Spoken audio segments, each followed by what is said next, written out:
Premières informations.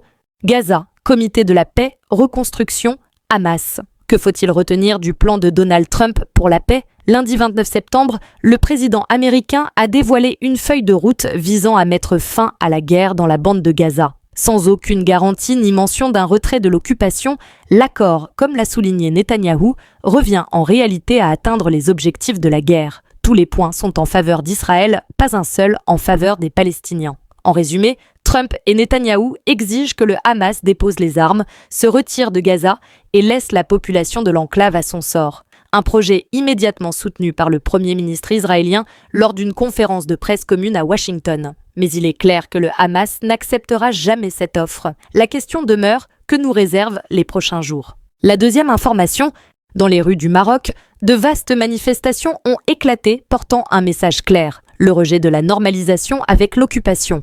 Les voix de la foule se sont élevées pour affirmer que la position du peuple reste ferme et que l'identité du Maroc n'est pas négociable. Sous une forte répression des voix et une vague d'arrestations massives, les slogans contre la normalisation ont résonné, transformant les rues en tribunes populaires, exprimant un refus catégorique de toute relation avec l'occupation. Ces manifestations n'étaient pas de simples rassemblements, mais une position populaire forte rappelant que la cause palestinienne reste vivante et que la voix de la rue demeure unie pour défendre la justice, la dignité et la liberté. Une question se pose, d'autres pays rejoindront-ils ce mouvement ?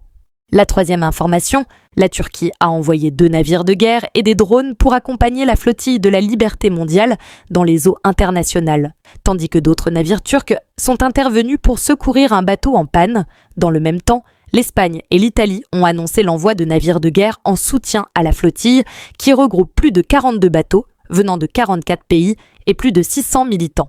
La flottille, partie de Crète, se rapproche désormais de Gaza et devrait arriver dans 3 à 4 jours. Elle progresse par vagues. La première est déjà proche de Gaza, la deuxième est partie d'Italie et d'autres partiront bientôt de ports européens. En Égypte, l'initiative de la flottille de la liberté égyptienne a été interrompue après avoir été interdite par les autorités.